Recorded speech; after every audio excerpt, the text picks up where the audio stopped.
B'Shem Hashem Na'aseh v'Natzliach, Shiur Torah, Bruchim Habayim. We're back here, Baruch Hashem, starting a new week, even though we are able to miss our shiur earlier, but we know that we can't miss this shiur as this new series is certainly getting the attention of many people. And tonight's shiur is part of the series of the War of Amalek.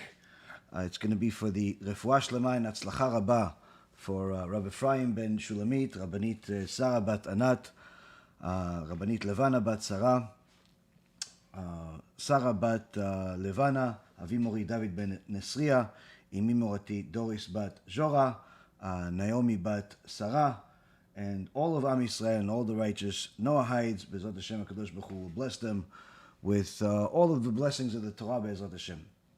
So, we just want to remind everybody, anyone that wants to support our organization, help us with all of the wonderful things, you could donate on the website bhtorah.org. I know that there's been some technical difficulties on the website and on the app and a bunch of different things over these last couple of weeks, but there's simply many big things that we're working on, Baruch Hashem, around the clock, which BeEzrat Hashem will be released very, very soon, and going to help every single person that is looking to learn the truth, looking to have easy access to the Torah at their fingertips in ways that you could never even imagine.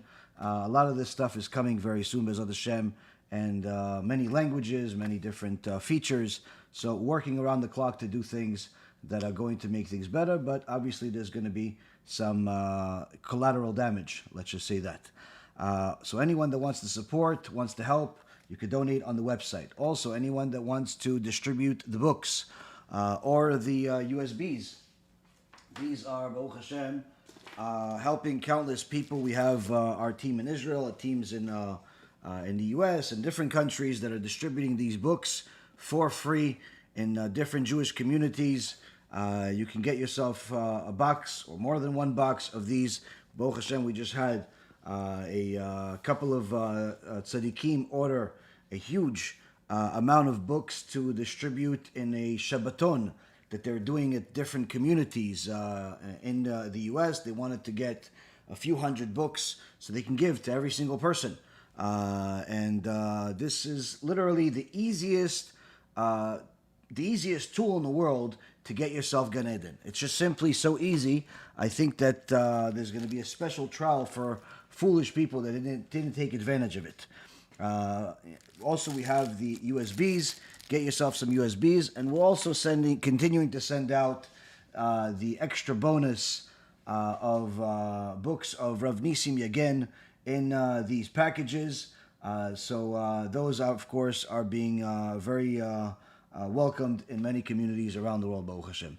So, with that being said, they're going to put the website of where you could donate, of where you could get yourself the free material to distribute in Jewish communities around the country. If you want us to send it to different countries like Australia or any other country out there, simply all you have to do is just pay for the shipping. That's pretty much all we ask, because it's just very, very expensive already, and we figure that people can do that much.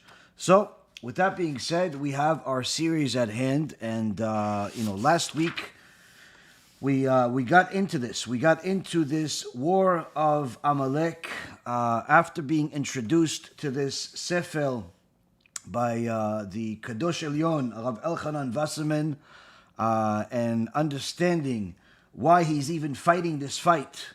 And why he's giving us this clear instruction manual of the war against Amalek that we're going to have to fight in the not so distant future, meaning the present, and if history repeats itself. And that's really one of the things that many people should be asking, which is, if we have all of this information about all of the trials and tribulations of Am Yisrael, of all of the failures we've had as a people for the last 3,000 years, every time we abandoned God, it didn't lead to anything good. So if we have all of this information, then certainly we should be able to overcome it. Even more so, even if the religious aspect of it perhaps is a little bit difficult for those of us that are spiritually deformed because of our addiction to desires. So perhaps they're not as religious as they should be, but you would say, okay, these Amalek that you're talking about, perhaps we can stop them. Maybe if we have some good weapons, if we have some missiles, if we have some good politicians, if we have some good spokespeople, that today apparently anyone with a microphone and a camera has become a spokesperson for Israel, even if sometimes they're not even Jewish, even if sometimes they know nothing about Judaism, even if they sometimes are actually promoting Amalek. But nonetheless, if we know all of this information, perhaps we could fight the war, or not even need to fight the war, can avoid the war, because we have all this information. So, Rabotai Karim, we are now entering a new segment in this War of Amalek, which is from the Sefer of Rav Elchanan Wasserman, and we're going into segment number 3. In the section number 3, Rav Elchanan Wasserman quickly addresses this question of whether history is going to repeat itself. Is it what we call in the Middle East maktub, meaning it's written and therefore it will be, or we can do something about it? The answer is both. The answer is both. How so? Rav Elchanan Wasserman says, Ve'ine, here we have our sages have taught us the key to all of the stories of the Torah. Mafteach lekol sipurei Torah. There is a key lesson to be learned from all of the stories that are mentioned in the Torah. Whether it's the story of Adam ben Chava in creation, fighting against the serpent, falling for the trap, whether it's Cain and Abel getting into a fight and ending up with the first murder in history, or it's Yaakov going and with his family back to his father's house and on the way having to meet with Esav. Obviously, all of the enemies that Am Yisrael had in Egypt, the Exodus, Moshe Rabbeinu fighting against wicked Jews that decided that they want to take the leadership position, and on and on and on we have throughout all of our Torah different battles, different stories, different lessons that can be learned. But Rav Elchanan Wasserman is saying with all of those stories, there is one key element that perhaps we don't know, we forgot, we didn't realize, or we simply didn't pay so much attention to it. And he says, Maaseh Avot Siman Lebanim. What is Maaseh Avot Siman Lebanim? What the fathers did is symbolic of what the children will do. As the Midrash Rabbah says in Bereshit, 7th section, the 7th chapter, in the 6th segment, 6th paragraph. Maaseh Avot Siman Lebanim means whatever our forefathers went through, so will their descendants. In so many words, all of the stories of the Torah are not just there to tickle your fancy and entertain you because you have nothing else to do. It's not a history book. It is not something that is just going to be there for mental stimulation. It's not even there simply to just teach you laws, because many times the laws are not taught within the stories, but rather around the stories. So why do we have the stories? Says the Midrash Rabbah that Rav Elchanan is bringing. Maaseh Avot Siman Lebanim. Everything that our forefathers experienced in the Torah, so will their descendants. Their descendants doesn't mean just Avraham had 2 sons. He had, of course, Yitzchak, his favorite, the one he loved, the one he adored, the one that Am Yisrael came from, and he also had Ishmael. Ishmael that, although he did tshuva, many of his descendants are our mortal enemies today. No, it wasn't just those descendants. And it wasn't just Yaakov and the 12 tribes. No, it wasn't just them. It wasn't just Moshe Rabbeinu and Am Yisrael at Mount Sinai. It wasn't even just David HaMelech and Shlomo HaMelech, his son, and his great descendant Chizkiyahu, who was a big tzaddik. No, it's not them. Who are these descendants? Us. What happened to our forefathers will happen to us. These stories in the Torah are each there as prophetic messages of what will happen in the future. And therefore, if one studies these stories the way that our holy Jewish sages taught them, they will literally have the clear instruction set of how to overcome these obstacles, the very same obstacles that our forefathers dealt with. And just like you have this here, Rav Elchanan Wasserman says, furthermore, now that we know that whatever our forefathers went through, so will their descendants, we also know that Maaseh Amalek siman lezaro, v'nimtzenu lemedin mizeh. We also know that just like our forefathers experienced things we're going to have to experience, the same thing is happening with Amalek. Whatever Amalek did in the past, so will the Amalek descendants of today.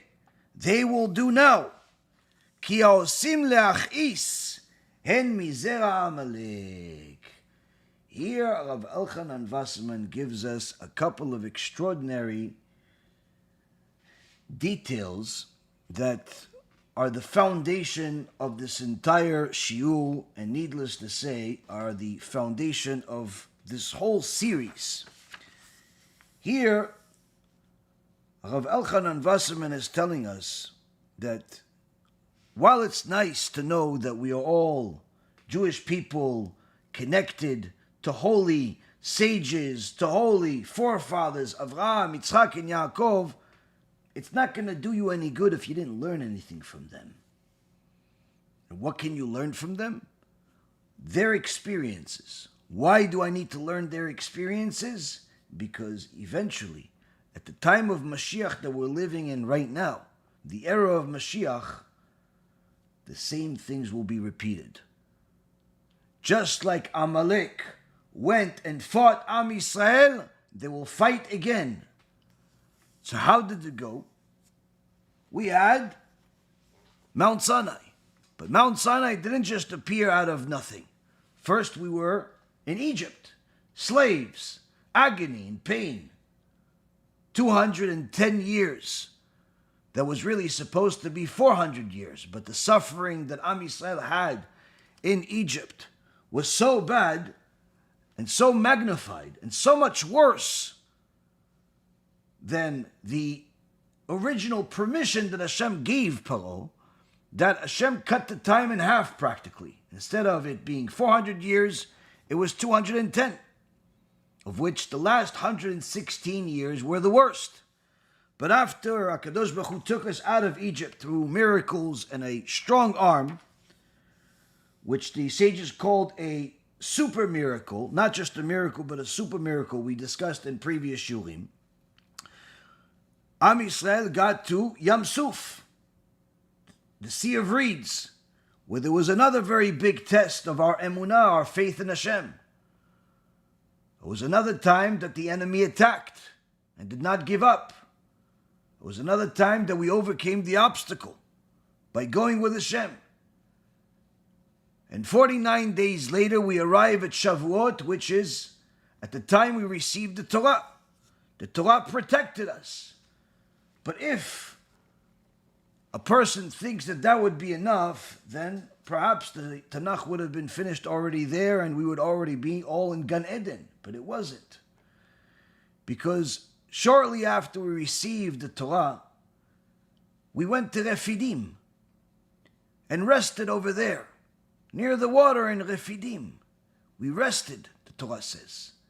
The word Refidim comes from the word Rifyon, which means being lackadaisical, being resting from the Torah, resting from our servitude of HaShem. And as soon as we got to the Refidim, Amalek came and attacked us. Amalek traveled nearly 2,000 miles just to come attack us, unprovoked, for no good reason that would ever make sense to anybody else. All of the reasons we discussed last week, which is Amalek came to fight against Am Yisrael because that was their way of fighting against HaShem, fighting against the belief in HaShem. So, all of what happened in the past are lessons for us to know for today, for the future. And says Rav Elchanan Wasserman that this Amalek is going to do the same thing again. Despite the fact that we had, after 2,000 years of being in the exile, we were able to immigrate in larger capacity to the land of Israel. Many people, and myself included, have misspoken to a certain extent, making it seem as if there was no Jews in the land of Israel for 2,000 years. This is completely false. There's always been Jews in the land of Israel. It's just that the majority of us were all over the exile. In Europe, in the Middle East, all over the world. But in the mid to late 1800s, about 160 years ago, many more Jews started immigrating to the land of Israel. And shortly thereafter, a bunch of secular, anti-God, atheist, communist Jews also decided to join them as well. And in 1948, according to the Gregorian calendar, you had the founding of the modern state of Israel. But this and many, many more Jews immigrated to the land. But this does not mean that, again, there was no Jews there. Nonetheless, this was a miraculous event, even though there are some tzaddikim like Rabbi Yoel Misatmel that says this was a bad miracle, not a good miracle. There are such things, that there are good miracles and there are bad miracles. But because of all of the issues with the Zionists and the anti-Torah people, but which we'll discuss today. But nonetheless, we do see that to a certain extent, there was an exodus. We do see to a certain extent there was a Yam Suf, a near annihilation event. Obviously, the Holocaust, the horrors of it, and other things that have happened to us over the last couple of thousand years. There was an elevation in the world of Torah over the last couple of decades, especially where there's many more people doing tshuva. But what we are seeing now, more than what we've seen in many decades, is a war against the Torah by Amalek. A war against the Torah by Amalek. In essence, we're seeing history repeat itself. Just like the Torah says, it will repeat itself. And therefore, the lessons of the past are not there for us to know the information in order to eliminate the possibility of war, but rather to enable us to win the war, enable us to have the tools needed in order to win the war. And Rav Elchanan Wasserman continues and he says, V'shamati me'akadosh ba'al Chofetz Chaim. I heard this directly from the holy Chofetz Chaim. He was his rabbi.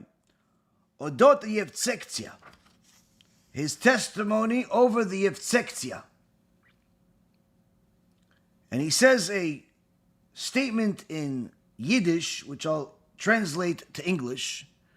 And the Chofetz Chaim says about the Yevsektsiya, it's clear that these Yevsektsiya, are the seed of Amalek. Yevsektsiya are the seed of Amalek. Where's it coming from? The Chofetz Chaim. Now, why is it so important to know that Chofetz Chaim said such a thing? For anyone who doesn't know, Chofetz Chaim never said a single word out of his mouth that was forbidden. There was no gossip, there was no lies, there was no Lashon Hara. He's obviously the one that wrote the Sefer about Lashon Hara, the ultimate Sefer about Lashon Hara. So careful with his speech, so careful with his behavior, so careful to give the right honor to those that deserve it. But here the Chofetz Chaim does what many people would never imagine him doing unless they learned his books. Chofetz Chaim makes a bold statement. Yevsektsiya is Amalek.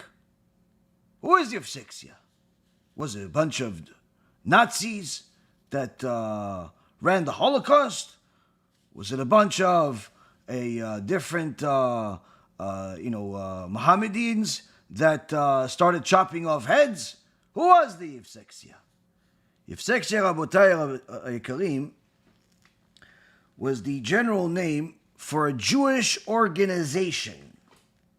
Again, Yevsektsiya was a Jewish organization of RCP, Revolutionary Communist Party of the Bolsheviks, where the communists had created a national section to implement the communist ideology among their own. Who's among their own? Meaning the Jews forced other Jews to become communists. Communists mean anti-God, atheist, war against God.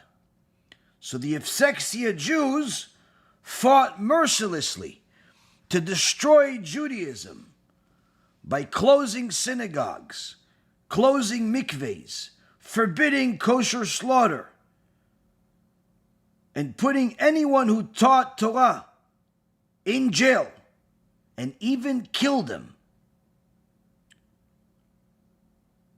Here we see the historical testimony of Rav Zilber in his Sefer called To Remain a Jew, pages 37 to 40, where this Yevsektsiya were Jewish people, as far as the halacha is concerned, but they were the biggest enemies of the Jews to such an extent that the Chofetz Chaim stated, Yevsektsiya, they are Amalek. Rav Zilber said the same thing. Yevsektsiya is Amalek. So here we see, Rabotai, that Amalek is not necessarily always a Gentile. Amalek could also be a Jew. In fact, there are many different types of Amaleks throughout the last couple of 100 years that many people don't realize they're Amalek. They even learn their material and admire them. Karl Marx was the father of the scientific communism, but yet he had Jewish parents. Karl Marx, in essence, declared war against God and motivated and inspired millions and millions of people until today to declare war against God. There is no doubt that he was part of Amalek. We have a Phil Marshall Milch, who was one of the Nazi leaders, whose father was Jewish, and his mother then said that the real father of her 6 kids is her dead uncle, who she cheated on her husband with. Meaning that this Phil came from a intermarried Jew and became one of the biggest enemies of the Jews. Edgar Jacobi was a Jew from his mother and father and was actually a former Hollywood producer. Left Hollywood and ended up joining the Nazis. Fought for the Nazis to beat France in May of 1941.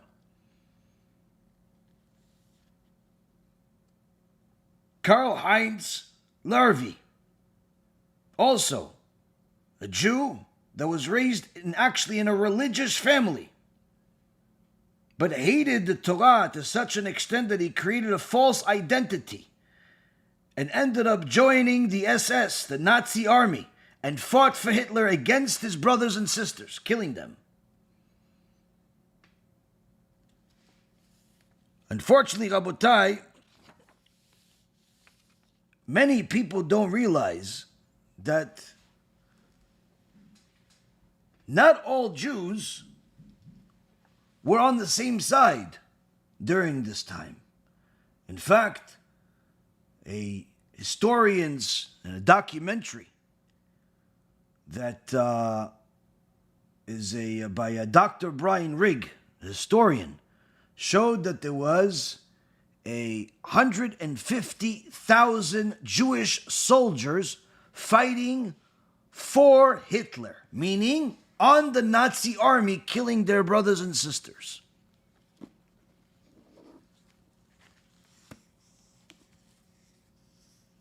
This may not surprise some of you that have been watching my lectures for the last decade or so, but it certainly is a surprise to many people that think that perhaps only the non-Jews were bad.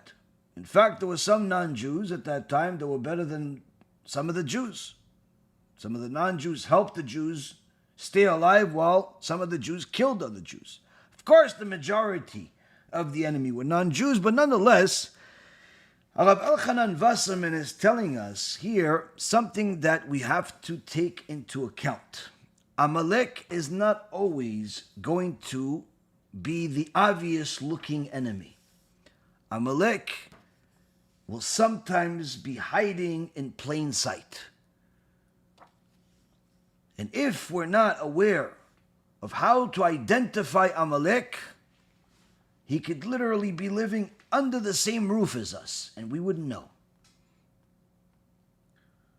So the first thing that Rav Elchanan Wasserman is telling us is, know this, as careful as the Chofetz Chaim was about every single word that ever came out of his mouth, to the point where at 100 years old, he never lost a single tooth. And he attributed this to never saying one word out of his mouth that was not allowed. Over 100 years old, still has all of his teeth. No root canals, no cavities, no nothing. And you certainly can't contribute that to genes at that age, even if you have the best genes. He says the holiness of his mouth even protected his body. So here he's saying there are some Jews that are Amalek.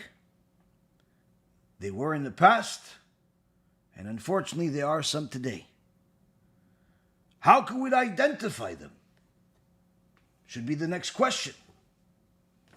Rav Elchanan Wasserman gives us that first sign. It's not the only sign, but it's the first sign that for sure someone is Amalek. What is it? He brings the Gaon Vilna. The Gaon Vilna gave us details of Amalek, the different parts. But one of the things that he taught us also is that Amalek osim leachis. They are not the types of sinners that go against God just because they desire something. They're not going to go against God just because they desire a girl or a boy or all types of other things. Today, unfortunately, you have to say, both, because you're not really sure who you're looking at anymore. I went to the store today, and to be honest with you, I was confused. I wasn't sure who was behind the counter, which gender they were. It's very, very difficult to be in a world like this. But nonetheless,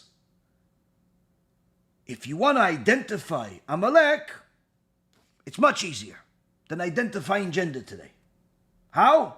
Amalek makes sins specifically to anger God.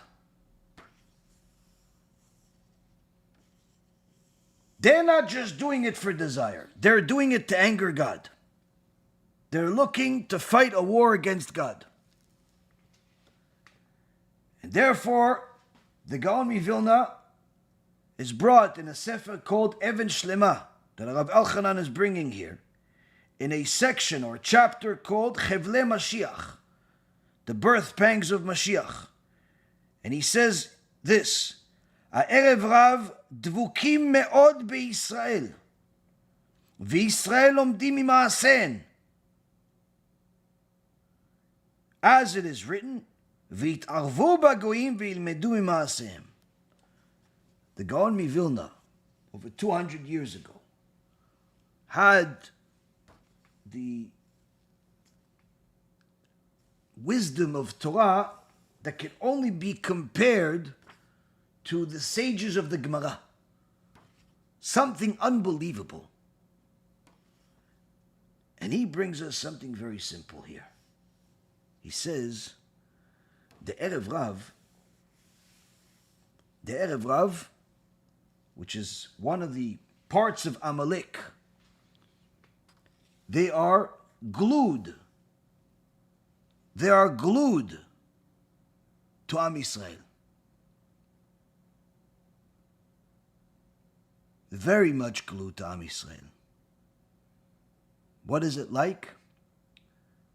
It's like a peel.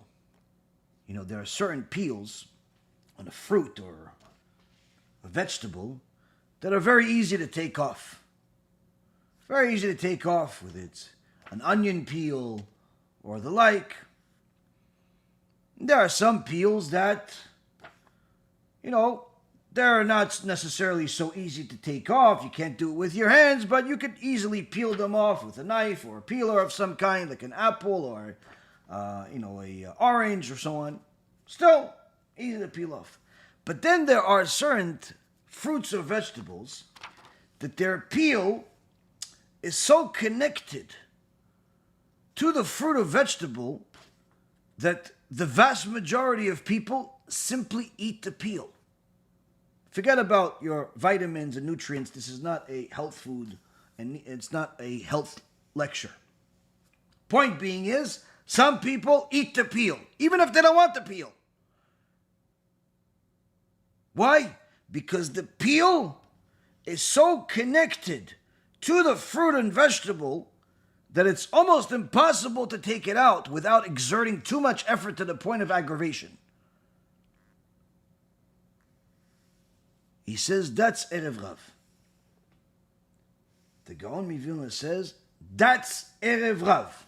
Erev Rav is so connected to Am Yisrael that unless you're looking carefully and you have the right ideological lenses, you will not even notice that they're there. You will not even notice that they exist. In fact, the danger here, says the Gaon Vilna, is as the sages teach, v'Yisrael omdim ima'asen, and Am Yisrael learns the actions of the Erev Rav. They learned the wicked behavior of the Erev Rav. As David HaMelech taught us in Tehillim 106, verse number 35, v'yitarvu ba'goyim v'yilmedu mima'asem, that Am Yisrael got closer and assimilated with the nations and learned from their actions, which obviously was the opposite of what the will of HaShem was. When we are connected with people that are anti-God, we could easily become anti-God ourselves, chas v'shalom. Now you would say, okay, so I won't go next to those people that are anti-God. I won't go next to Karl Marx. I won't go next to Lenin. I won't go next to Stalin. I won't go to Hitler. I won't go next to all those anti-God people. So no. Some of those anti-God people, they're so close to you because they don't look like they're anti-God. They may even talk favorably about God. They may even pretend to be religious. But I can assure you, they're against God. And that's the difficulty. he says, the Gaon mi Vilna, there are certain types of Amalek that are much easier to identify. We're not talking about the ones that are so close that they are like this peel, that you don't know if he's a good rabbi or Erev Rav. Some are clearly the enemy, but some are difficult to figure out. So what about the clear ones? The clear ones are the ones that make sins in order to anger God. What's an example? Says Rav Elchanan Wasserman, Ve'ema ashirim alize ge'ava. These are the rich moguls, the rich people, the rich Jews that are full of pride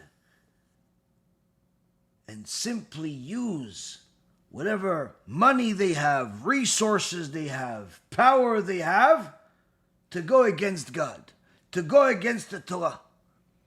Some obvious examples are like this Menuval Rasha, despicable excuse of a human being.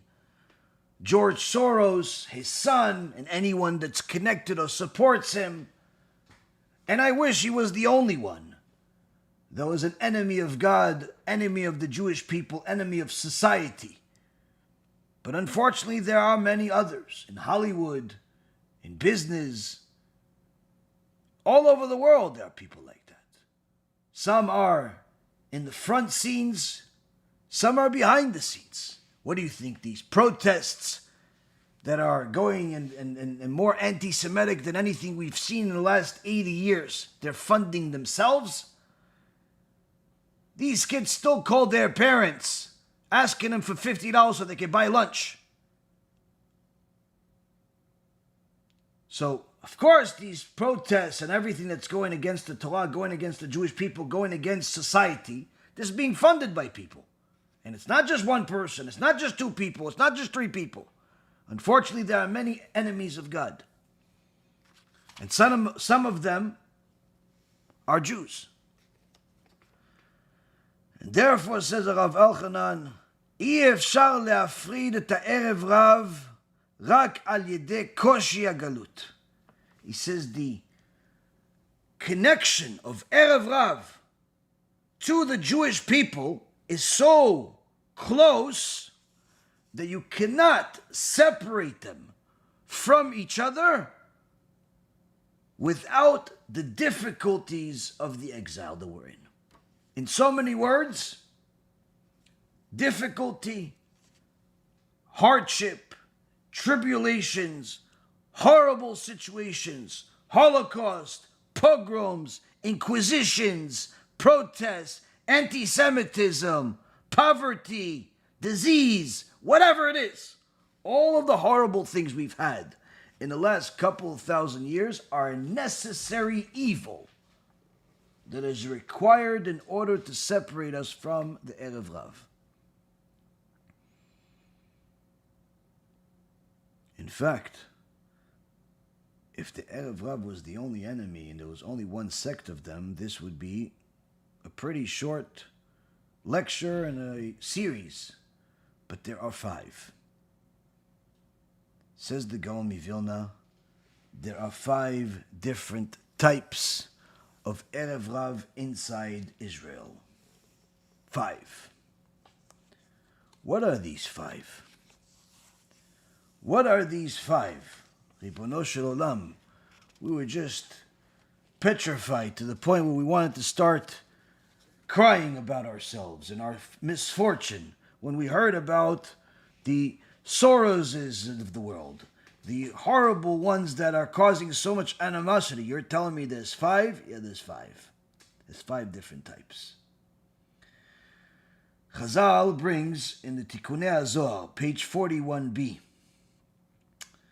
the 5 different groups of the Erev Rav souls.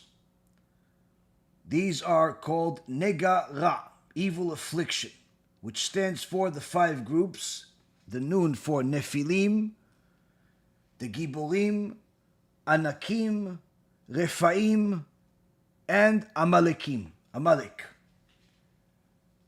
We're not going to go too deep into each one, but briefly, this Erev Rav is not just anybody that just showed up one day. This all started at the time of Cain. The time of Cain, the time of the flood. In fact, the sect of Amalek that's alive today are the reincarnations of the evil souls that were destroyed during the flood of Noah. The sect of Erev Rav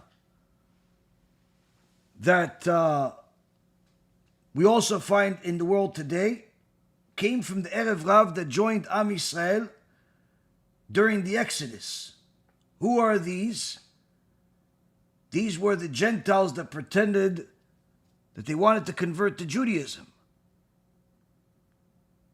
But how do we know that they were all Erev Rav? Because they never really intended to convert.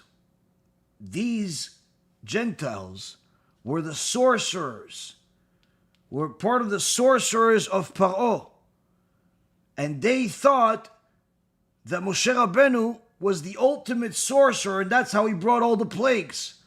So they figured that if he's able to destroy the Egyptians with his sorcery, they might as well join him and become better sorcerers and learn the sorcery from him. These were the Egyptian sorcerers that joined Am Yisrael and became part of the Erev Rav. And the Gaon Vilna writes in the Even Shlema that the Nefilim are those who are constantly involved in immorality, pedophilia, pornography, all the filth of the world.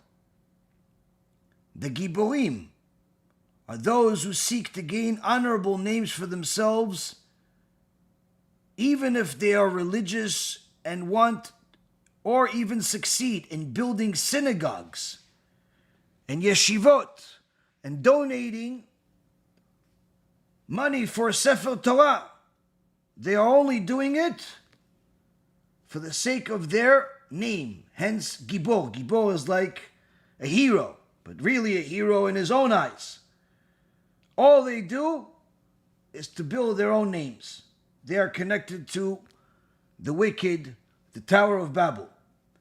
Then you have the third segment, which is the Anakim. Those are the wicked ones that ridicule Torah scholars. They're specifically those that go against Torah scholars. Like some of these wicked Refaim in the media, in Israel, in America, and around the world that have nothing better to do other than mock the Jewish world, the religious Jewish world, and how the Torah scholars live and how the religious community functions, as if there's no other problems in the world. All they want to do is write and mock the Torah scholars and the Torah community. They're called Anakim. The fourth one are the Refaim. The Refaim are those who decide that they do not want to support Torah, and in fact, they abandon all types of kindness and charity that has to do with Torah. They're willing to donate to feed people. They're willing to donate to a zoo, to build a cage for the new lion.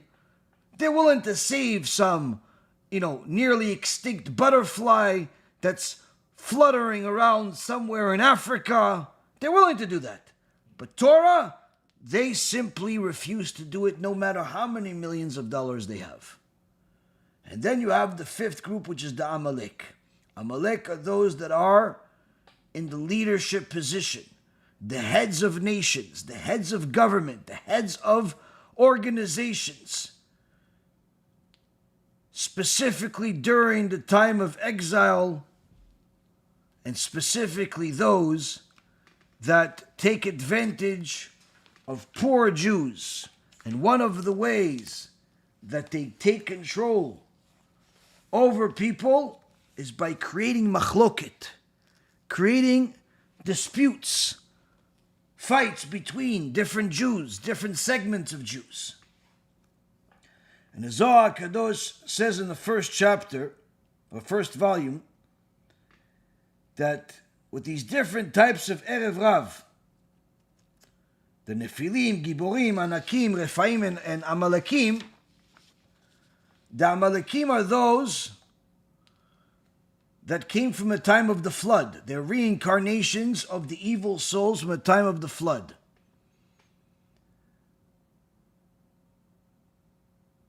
And they themselves were reincarnated to become the leaders by force. They're not people that are qualified, good people, smartest people. No, usually it's the opposite. But part of the function that they have in the world is to be the wicked leaders.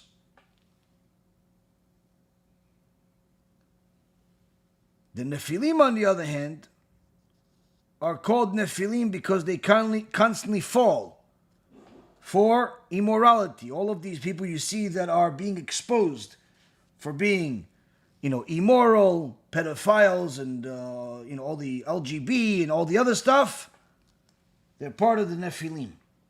Nefilim meaning falling ones. Now,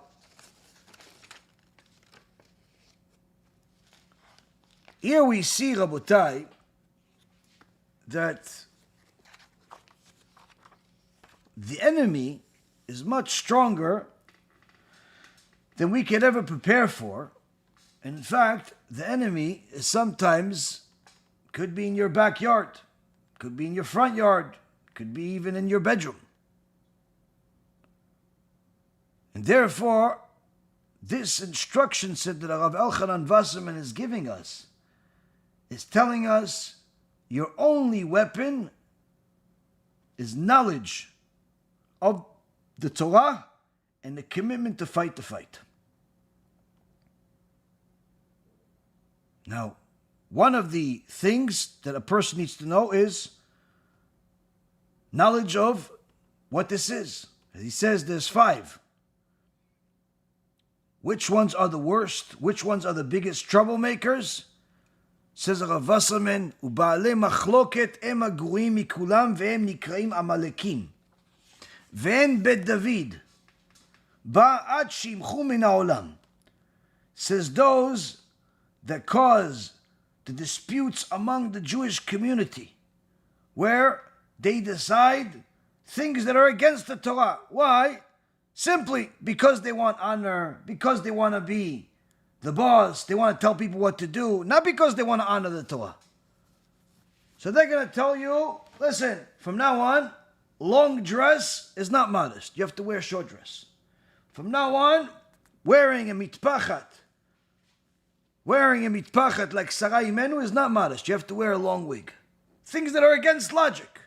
And then when you bring them, obviously, Chachamim that say the opposite, immediately they attack you. They attack you. These are the people that will reject young kids coming to their yeshiva or their seminary, not because they're not qualified intellectually or even financially, but rather because they simply don't like them because of their background. Doesn't like him because he's Sephardi. He doesn't like him because his mother is Ashkenazi. He doesn't like him because of this. All types of stupid things. Now, there's also those that we deal with behind the scenes that unfortunately cause a lot of terror inside of Jewish communities, usually don't hit the media, but nonetheless cause a lot of damage. That if you don't do what their Rebbe said, either during his life or post-mortem, automatically you become enemy. Right now we have a situation, Talmid Chacham, giant Talmid Chacham, who is very, very devoted to the teachings of Rav Ovadia Yosef, came out with a sefer full of pictures of Rav Ovadia fulfilling all of the halachot of the Torah. Fantastic sefer, beautiful sefer. Sefer that should be in every Jewish bookstore. What happened? a group of Erev Rav decided to put a bad word against him. Why? Because he has some pictures in the book of Rav Ovadia next to some rabbis that they don't like. So since you've included those pictures, that's it. No one's allowed to buy your book. And they're publicizing this and all types of other rumors against him and so on. These are Erev Rav, called Amalek. Now, of course, we have the Amalek outside of the Jewish community that's frum. In government, there's simply no end in sight. People like Avigdor that literally had commercials during the elections a few years ago that replicated the words of the Nazis against the Jews, even though he's technically a Jew living in Israel. In the government of Israel, he had anti-Semitic commercials because of his hatred for the Torah.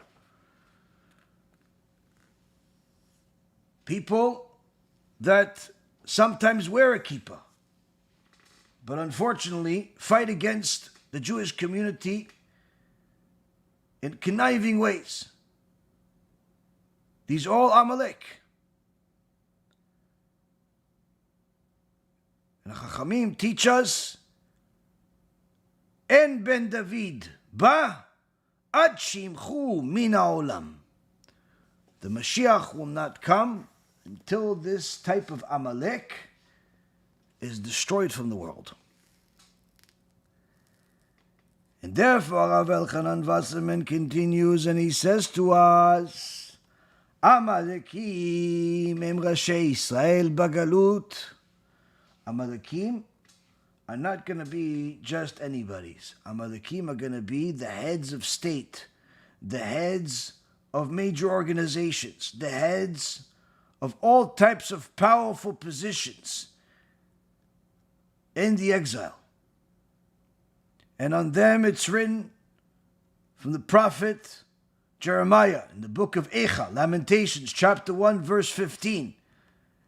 Hayu tzarea lerosh.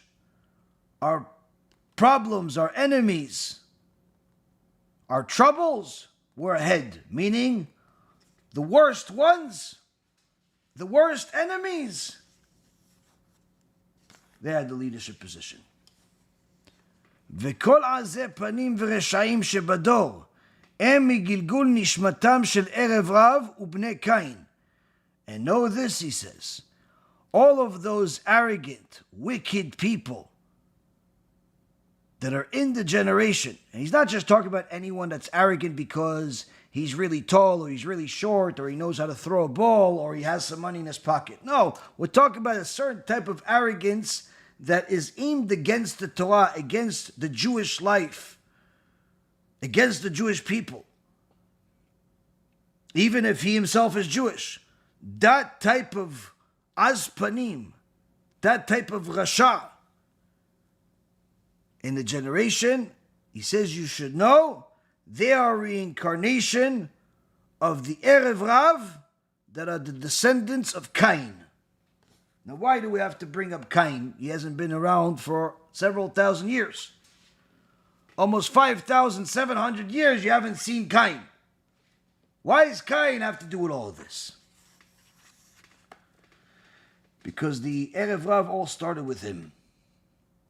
You see, Cain brought the klipa, or the tum'ah, the impurity of fighting that leads to death to the world.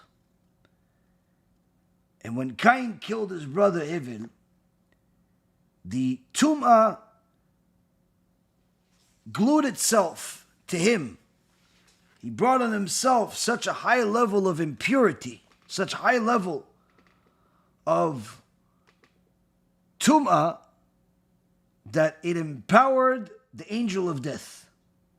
As the Gemara says in Masechet Baba Batra, in page 16a, that the Yetzer Ra is also named Satan, and he's also Malach HaMavet, the angel of death. Why do we need to know the different names that the Yetzer Ra has? And the different Gemara, it says he has 7 names. Why do we need to know all these names? Because it's not names over here where one is giving him a nickname of Steve and the other one calls him Joe and the other one calls him Honey and the other one calls him Baby. No. Each name is a job. Each name is a role. And the Gemara is telling us in this specific place that this Yetzer Ra, first he entices a person to sin. Then he prosecutes against them as the Satan. After he prosecutes against them, it's not enough. He then wants his neshama. Meaning that the Satan is not happy with just making you sin. It's not enough for him. What he wants is to make you sin, and then sin again, and then sin again, and then sin again until you die. How could that lead to death? Simple. Each and every single time a person makes a sin, they disrespect their parents, they steal money, they hurt people, they mock the Torah, they do all types of heretical things. Each time is a sin. And the Gemara in Masechet Shabbat says a person that expresses their anger will ultimately become an idol worshiper. Why? Because he's already following the Yetzer Ra on a regular basis. Today he's going to do this, tomorrow he's going to do that. Before you know it, he's going to give his neshama to the Satan for idol worship. And therefore the Satan, what he wants is a person to make a sin and another sin. Because each time he makes a sin, he creates a certain level of impurity that now glues onto this person's neshama. Now, of course, the Satan wants the neshama, but he can't just take control of a holy neshama that HaKadosh Baruch Hu gave you. That Tzelem Elokim. He can't just take the Tzelem Elokim whenever he feels like it. He has to find a way to trap it. How does he trap it? By your anger, by the stealing, by idolatry, by immorality, by all types of things that are against the Torah. And each and every single time a person makes a sin, he puts more and more tum'ah on that neshama that HaKadosh Baruch Hu gave him. To the point where there's so much impurity on that neshama that the Satan now has control over it. And thereby gets the permission to take the neshama and fulfill his role of the angel of death. This first started with Cain. When Cain murdered his brother, he didn't just murder him out of nothing. It all started with a fight. It started with jealousy. Cain was jealous of Hevel. That jealousy led to a fight. That fight led to murder. And therefore, the section of the evil that's in the world is called Amalek. Because that Amalek, they're in charge of the fights. They're in charge of the killing. They're in charge of the disputes among brothers. They're the worst type. And Rav Elchanan Wasserman says that those that come from Cain, they're the Amalek. And this is hinted to in the Torah. Meaning this is not just an idea that Rav Elchanan Wasserman is creating out of thin air, or that the Gaon Vilna created out of thin air, chas v'shalom. These are all part of the Torah. How can they see all of what we just said in the Torah? He says, look at the Torah in Sefer Bereshit, Parashat Vayishlach, chapter 33, verse number 2. If a person learns Torah like the Chachamim, like the Jewish sages, they will see an endless supply of secrets. An endless supply of secrets to the point where they're literally going to be able to know what's going to happen tomorrow. But when they learn Torah, like the heretics, idolaters, scorners, and wicked others, then not only are they not going to be able to tell what's going to happen tomorrow, but they didn't even realize what happened yesterday. So Rav Elchanan Wasserman says, inside the parashat Vayishlach, this is a parasha that is talking about the war of Amalek, because the previous parasha that we had, Parashat Vayetze, is talking about the birth pangs of Mashiach. Vayishlach is already the war, strategy. And he says, you see it, chapter 33, verse number 2. Yaakov is going to meet up with Esav. Now, Esav has come with 400 battalions. Yaakov has sent him gifts. Yaakov has sent him all types of bribes to soften his evil heart. But now, the meeting is taking place. And Yaakov has split his camp into multiple levels. And it says, V'yasem et hashfachot v'et yilden rishona. Yaakov put the handmaids and their children first. Says Rav Elchanan Wasserman here, Vayasem et hashfachot v'et yilden rishona ema Erev Rav. This is where we learn the instructions of where to find Erev Rav in the last generation. You will find them ahead. Why? Yaakov put the children of the handmaids, meaning they were the least significant. They weren't the children of Rachel or Leah. They were the maidservants, still the tribes. They still were part of the people, the nation, but they were the least of them. Yaakov put them ahead. He says, why? This is symbolic for the last generation before Mashiach comes. The heads of the Israeli government, of many of these so-called Jewish organizations, communities, and even yeshivot and synagogues, says Rabbi Chaim Volozhin, are going to be comprised many times of Erev Rav, where they are the least qualified, but they were gifted the highest positions, front positions. ואת לאה וילדיה אחרונים. Says, and the verse continues, and Leah and her children next. Who is Leah and her children? Who is that symbolic of? Says, Leah and her children, that is the Amei Haaretz, הטובים שהם, כפופים תחת הערב רב. Leah and her children, they were the simple, Amei Haaretz. They were good people, traditional people, Masorti people, decent people that really don't know much Torah. They keep the basics, they do the best they can, they're doing tshuva, but they're not Talmidei Chachamim. But unfortunately, they are falling for the traps of the Erev Rav. They're under the control of the Erev Rav. They see the Erev Rav making all types of laws against the yeshivot, against the kollel, against the Jewish people that are learning Torah. They want to make us carry guns into a hopeless war. For what? Just so you can get them to stop learning Torah. Even the Amei Haratzot, most of the soldiers, and say, why? Why do you need more? We already have more than enough soldiers. We don't need. In a recent film that we just completed by Rav Refaim and BeEzrat Hashem will be publicized later this week, we get literal statistics about the army showing that over 94% of Jewish people that enter the Israeli army are never actually in battle.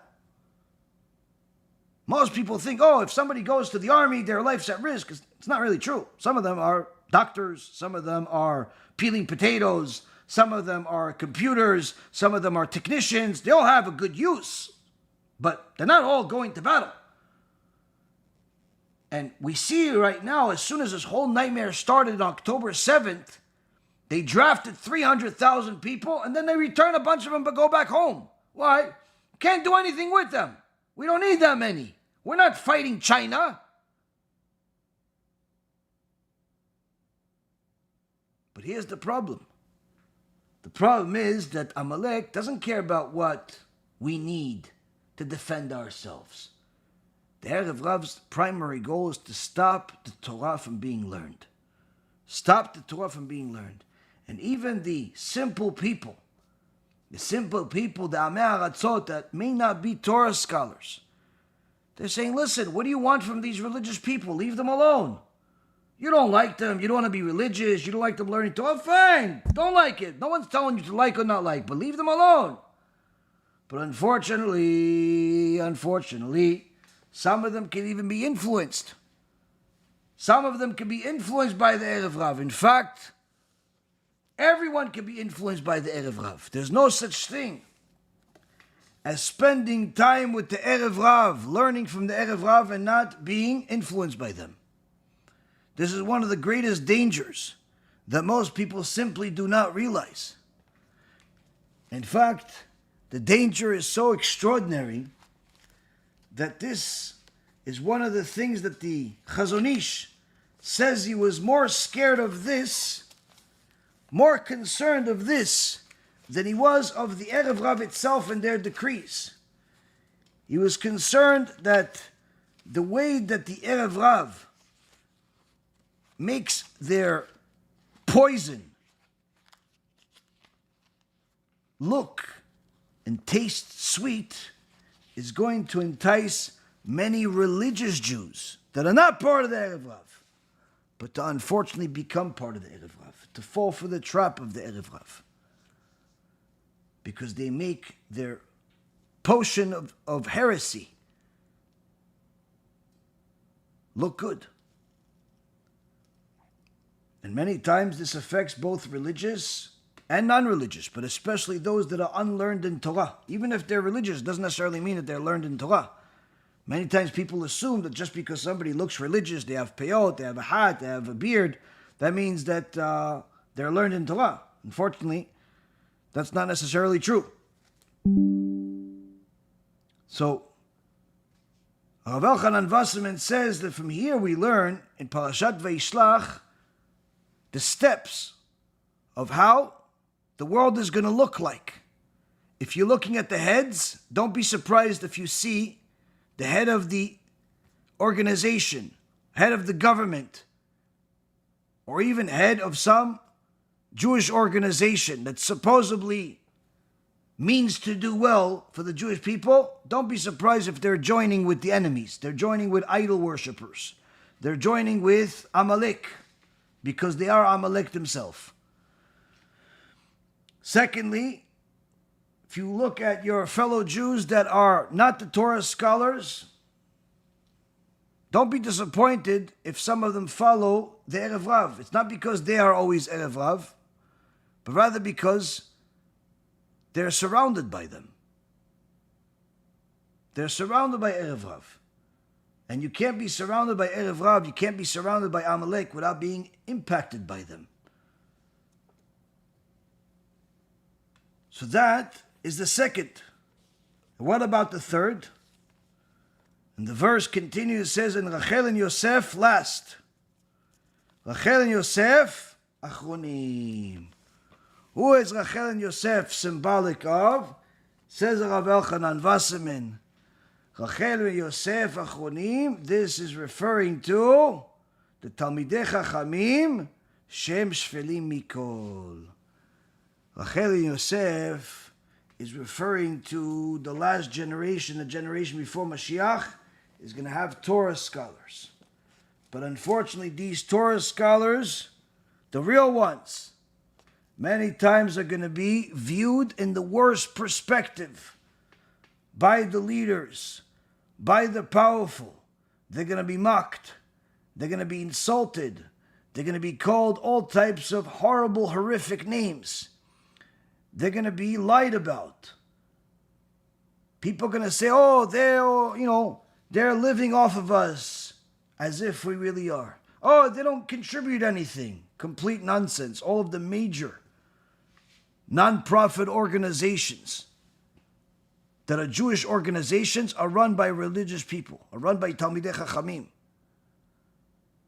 But unfortunately, the Erev Rav is going to make the Talmidei Chachamim, the Torah community, viewed in the worst possible way, and many times hurt them in such horrible ways that many of them are going to suffer financially and otherwise because of the Erev Rav. Erev Rav goim me'akum. And for all of those that want to be politically correct and want to make foolish statements like, why can't we all get along? Rav Elchanan Wasserman makes it clear. Know this, the Erev Rav are worse than idol worshippers. Yes, Erev Rav are worse than idol worshippers, even though the Erev Rav's mother and father could both be Jewish, even though his father may very well be a rabbi, even though the Erev Rav could even be a religious Jew, or it could be a secular Jew. It could be somebody that's a descendant of some amazing Jews. Doesn't make a difference. If he's an Erev Rav, he's an enemy of the Torah, he is worse than an idol worshiper. Why is he worse than an idol worshiper? שישראל נמשכים אחריהם, שרואים שהשעה משחקת להם, וזהו סיבת עריכת הגלות. Because this Erev Rav, unlike the idol worshiper, that even if he's a missionary, how many people is he really fooling into there is idolatry? Few. Even if he fools one, it hurts us, but it's certainly not the masses. But the Erev Rav actually succeeds in fooling his fellow religious and non-religious Jews to join him, to be obsessed with materialism, to be obsessed with politics, to be obsessed with sports, to be obsessed with anything except the Torah. In fact, to start speaking against the Torah, to start talking about all types of convoluted ideas that are contrary to the Torah, that are antithetical to the Torah. Why would a religious Jew that went to yeshiva ever listen to an Erev Rav?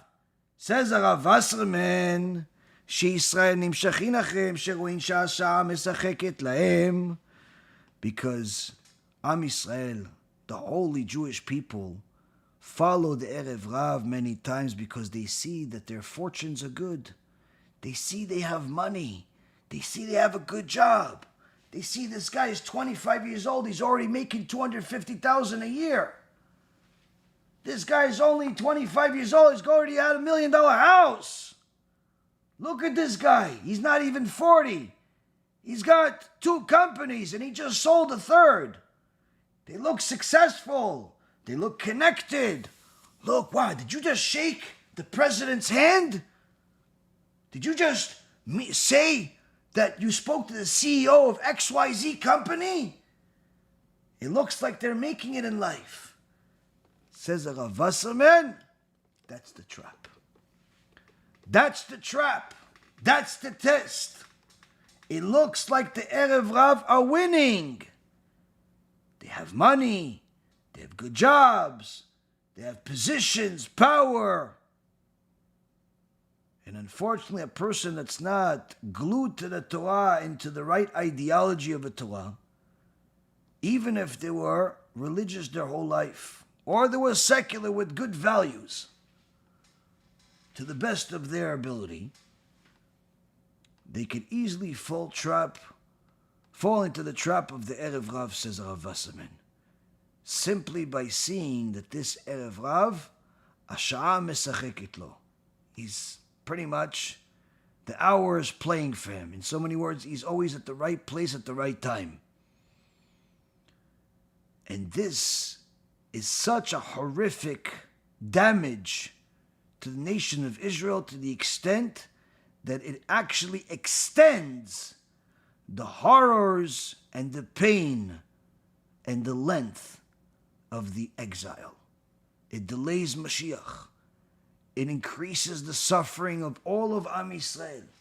Every time you go out with these Erev Rav, you do business with these Erev Rav, you discuss heretical ideas with these Erev Rav, you support the Erev Rav, you should know you are actually delaying the Mashiach from coming.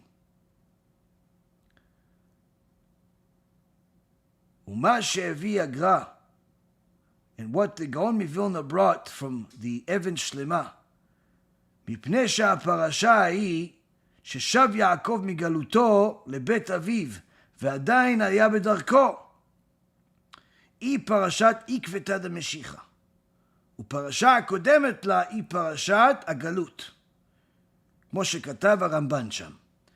So here, Rav Wasserman explains to us that what the Gaon Vilna brought us is the clarification that when Yaakov Avinu came back from the exile to come to his father's house, he was in his way.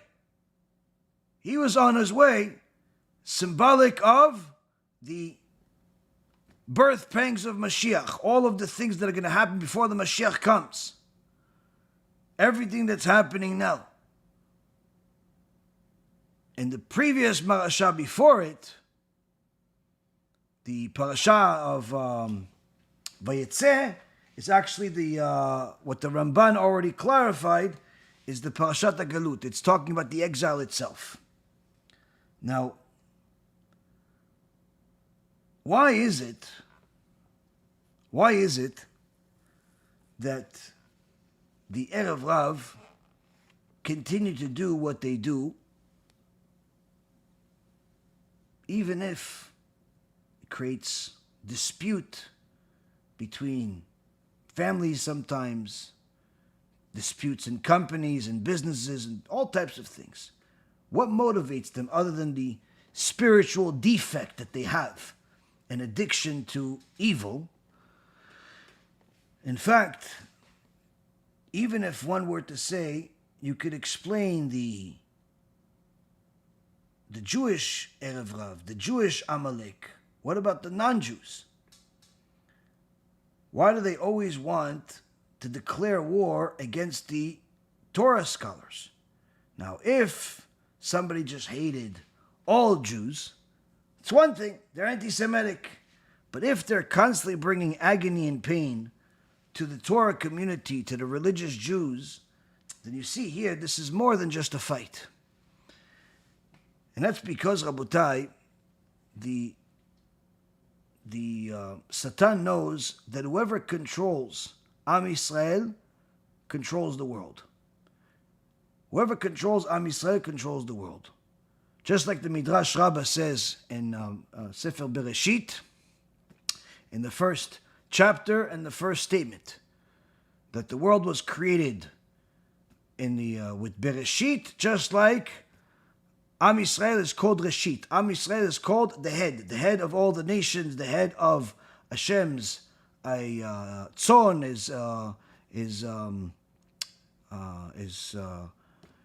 is people, or not really people. The tzon is cattle.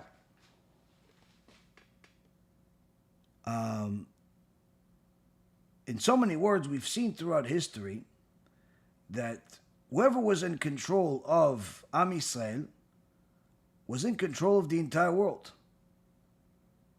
And this translates into history perfectly.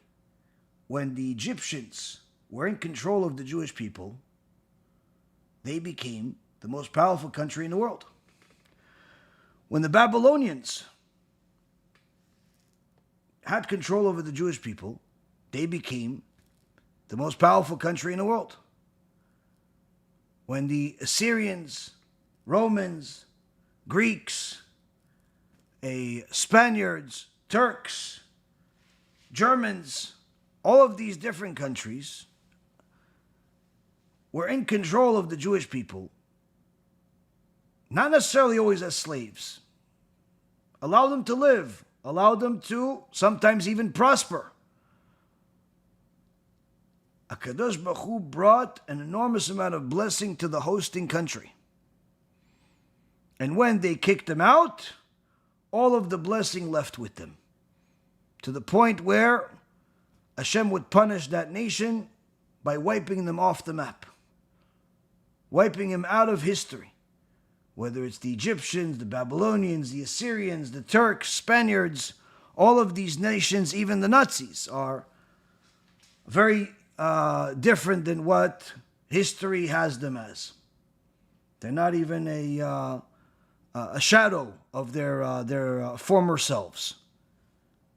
And many have ceased to exist altogether. But when a person understands the power of the Torah, the power of the Jewish people, and how much blessing Hashem gives them, certainly they're going to want to be part of them. So why would they not just simply let them prosper? You want to be Jewish, living in Israel, learning Torah? Go ahead, enjoy. In fact, we'll even give you some money, no less than what they give the terrorists. After a terrorist kills Jewish people, the Israeli government will give his family money. This is literally the most demented law known to man. Instead of punishing people, they actually help them financially.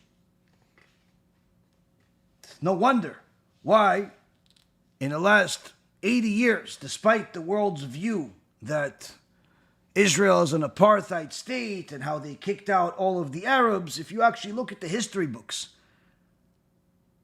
in early 1900s, 1904, 1908, there was a couple of different times that there was a census made of how many Arabs were actually in the land of Israel. You're looking at statistics ranging between 40 to a maximum of about 130,000 Arabs. That's it. Today, there's over 2.1 million Arabs in Israel. Meaning, they literally went up. They literally went up almost 1,500%. On the other hand, when you look at the Jewish people that used to live in different Middle Eastern countries, Syria, Lebanon, Tunisia, Morocco, Iraq, Egypt, Iran, all of these places, the population of Jews that lived in those countries dropped over 99%. If Jews did not move to Israel from Yemen or Egypt or any of these Middle Eastern countries, they moved to America. For the most part, those are the two main places. Of course, there's some Jews in England and in different parts of Europe and Australia, but the majority of Jews are in North America and in Israel. Both have an enormous amount of blessing financially, but unfortunately there is something missing, especially in Israel, where despite the technology, despite the financials, despite the wisdom, the intellect, you're seeing that many times they don't have a blessing. Like right now in this war, a war with a bunch of gangsters that literally should have been finished within a week, if not less, is still going on for over 6 months. There's no end in sight, and it's literally become a national embarrassment that's just causing harm. According to all standards.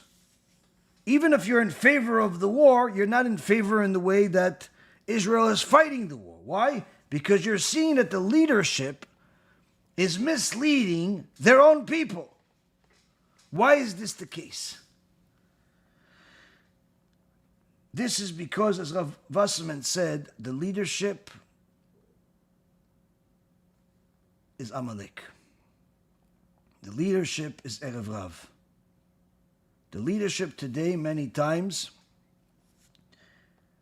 is Erev Rav and Amalek because you see how they behave against the Torah. And the government of Israel is against the Torah much more than even anti-Semites are. Some of the laws they have against the Torah, the attitudes they have against the Torah is literally, it's baffling that they still consider themselves a Jewish state. But that's all coming from the fact that they are already been enemies of the Torah for generations among generations. And leadership today is against the Torah and mainly in the government. And this is the primary reason why they don't have a blessing that's a complete blessing, such as the blessing in the war. Because one of the things that the Torah promises us is that HaKadosh Baruch Hu tells us that if we follow His Torah, all of the nations will fear us, and any wars that we fight will win. We're seeing, we're not winning. We're not winning. And no one's afraid of us. No one's afraid of us. They mock us in the streets, they mock us in the media, they mock us everywhere. Anti-Semitism has become popular. But what do you expect when you have one of the leaders in the government of Israel? He is married to another guy. What did you expect? Someone that is supposed to be representing the Jewish people is mocking the Torah. And you're making him a leader? What did you expect? In the Declaration of Independence of Israel, modern state of Israel, that was read by Ben Gurion, Shem Reshaim Yerkav, on May 14th, 1948. Famous speech. The whole world heard it. How he declared that we have a right of the Jews to return to their land. What a lot of people don't know is that there was a story behind the scenes that was happening at that time that already gave many people clarification of the difficulties that are ahead. And the reason why that until this day, people that are glued to the Torah love the land of Israel, love the Jewish people, but are enemies of the government. In so many words, they know that they are Erev Rav. They know that they hate us. And they know that this battle is not going to end until Mashiach comes. Why? Because what happened before that speech is that they were writing this Declaration of Independence. And the story behind the scenes was that there was a bunch of rabbis, Orthodox Jews, that requested that out of this entire Declaration of Independence, they mention one statement, one sentence that shows our bitachon, our confidence, and our belief in God. Our belief in HaShem. That's it. We're Jewish people. The land was given to us by God. The evidence of that is in the Torah. You actually put that Torah in your hand in the UN, saying this is the reason why we deserve this land. So at the very least, if you believe the words that are coming out of your mouth, put one sentence, not the whole thing. We're not asking you to write a Siddur or a Sefer Torah. One sentence that acknowledges your belief and your confidence in God. Reasonable statement? Of course, reasonable statement. Even the US dollar has a statement that says that they believe in God. Why wouldn't the Declaration of Independence of the Jewish state, supposedly? Well, you see, Rabotai, Jewish state or no Jewish state, of course the land was given to us by God, but the government that we have right now was not a gift, it's a punishment. And we already knew that back then, because after the rabbis requested this very simple request, the lefty, Zionist, communists in the government refused, under all conditions, to mention the name of God in any way in the Declaration of Independence. They said, God, what are you talking about? He didn't give us this land. We won the land through our politics, to our ambition, to our this, to our that. Reshaim Gmurim. So the rabbi said, okay, fine, so we're not going to support you, we're not going to help you. And they knew they needed the rabbis. So they made a compromise. A compromise that, unfortunately, shows it was a necessary evil, but it literally shows how pathetic the situation is and how much these anti-God, anti-Torah, Erev Rav, how much they hate God. He said, instead of saying our belief in God, our confidence in God, we're going to say our confidence comes from Tzur Israel. Tzur means the rock of Israel. So the Zionists said to the rabbis, Tzur, you can, in your Torah, Tzur is sometimes referring to your God. So when you read Tzur, you can think about your God. For us, when we say Tzur, that means our hard work, our hard labor. That's what we believe in. Meaning from the start, they were already distancing themselves from Judaism, from the Torah. And that's why there's always been a problem in the land of Israel, because there's always been a war against the Torah. The early Zionists that came up in the 1800s formed a group in 1882 called Bilu. Bilu was a few words that they got from the verse from the prophet Isaiah, chapter 2, number 5.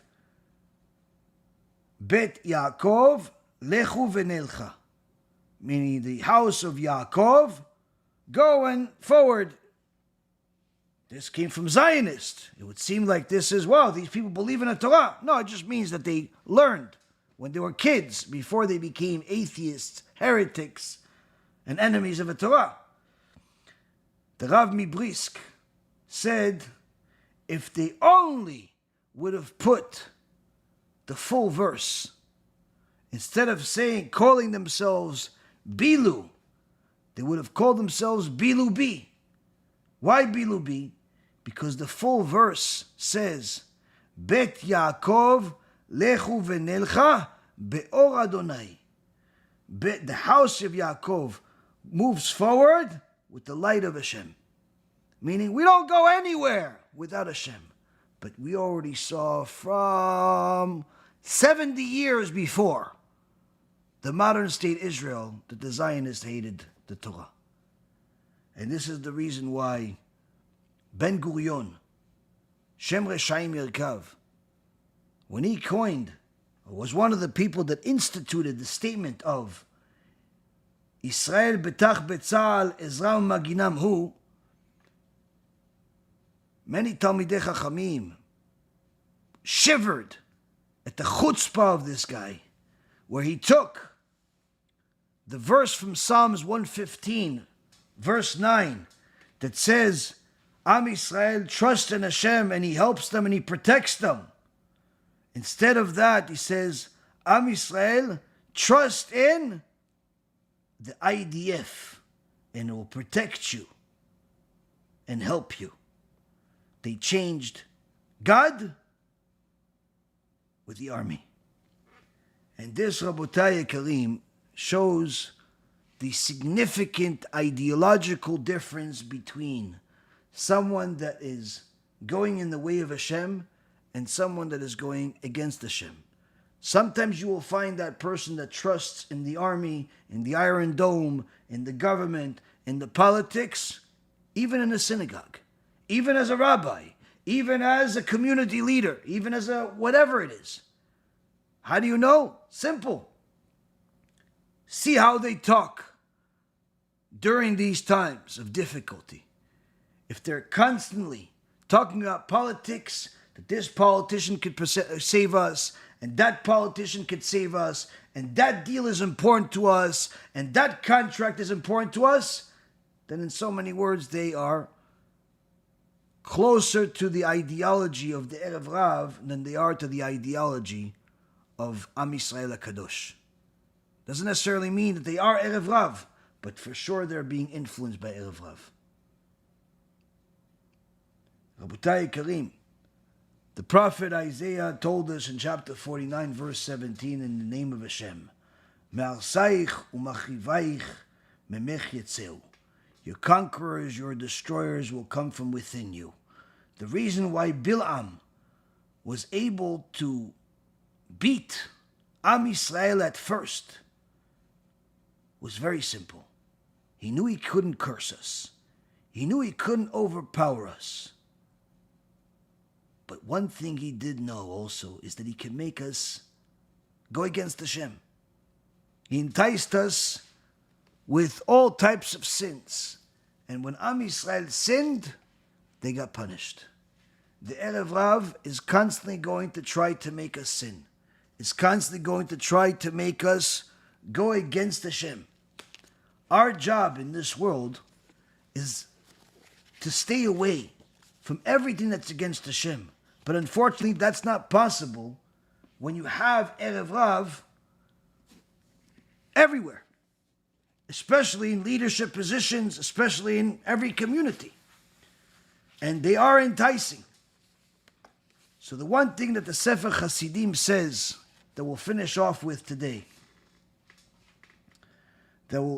should be a reminder for us of why we should never follow the Erev Rav, why we should never follow the Amalek, despite the fact that it looks like they have more power, more money, more this and more that, is know this, that the Sefer Hasidim says that if a heretic wants to donate money for Sefer Torah, you should never take it. You should never take money from him. That's how bad the influence of the Erev Rav is. Now if you ask, well, how come this Erev Rav, if he's so bad, how come Hashem gives him sometimes a long life like Ben Gurion lived until he was like 1,000 or something? At least he looked like he was 1,000. How come some of these people live or they prosper and so on? Says the Sefer Hasidim 600 years ago. The sages taught us that the heretics deserve the death penalty. But in light of this, there are heretics that continue living many years despite the fact that they've turned their backs against the Jewish faith. Why? They're allowed to do their sins because they will receive their punishment in the world to come. Where HaKadosh Baruch Hu says, these wicked people, I keep bringing them back from the generation of the flood, from the generation of Sodom and Gomorrah, from the generation of Egypt. I keep bringing them back. Not because I'm rewarding them, but rather I'm allowing them to enjoy this temporary world. Because after their role is complete, they'll be completely annihilated and punished in ways that you cannot even imagine. But rest assured that even though it looks like they're enjoying this world, there is no such thing as happiness without Torah. So their joy is only superficial. Whereas your joy, when you're learning Torah, watching the shiur, learning Gemara, learning Chumash, connecting to Hashem, you can get to a level of joy that's literally one step away from having the joy of Gan Eden. If we only dedicate ourselves to the Torah as much as the Erev Rav dedicates themselves to going against the Torah, certainly we would get to higher levels of servitude of Hashem. Thank you very much for learning with me. May HaKadosh Baruch Hu bless each and every single one of us with a lot of success during our war against Amalek and all of his different chambers of Erev Rav, of the Giborim, the Anakim, the Nefilim, all of these wicked different divisions, which we will learn about in this series, BeEzrat Hashem. And anyone that wants to get the teachings about the era of Mashiach that preceded this series by Rabbi Elchanan Wasserman, you can get the USBs on our website. You could also watch the series for free on our app or on the YouTube channel. It's about a 40 lecture series that has a lot of interesting things that have a lot to do with what we're talking about, but very different at the same time. You could also donate, you could help, you could contribute, you could share, you could do a lot of different things. Just go to the website, bhtorah.org or beezrathashem.org, and over there's a lot of different opportunities, as well as to sponsor the lectures each week is also available there. Thank you very much for learning with me. Kadosh Baruch Hu bless each and every one of us that are learning Torah and dedicating ourselves with the strength to overcome Amalek. Amen ve'amen.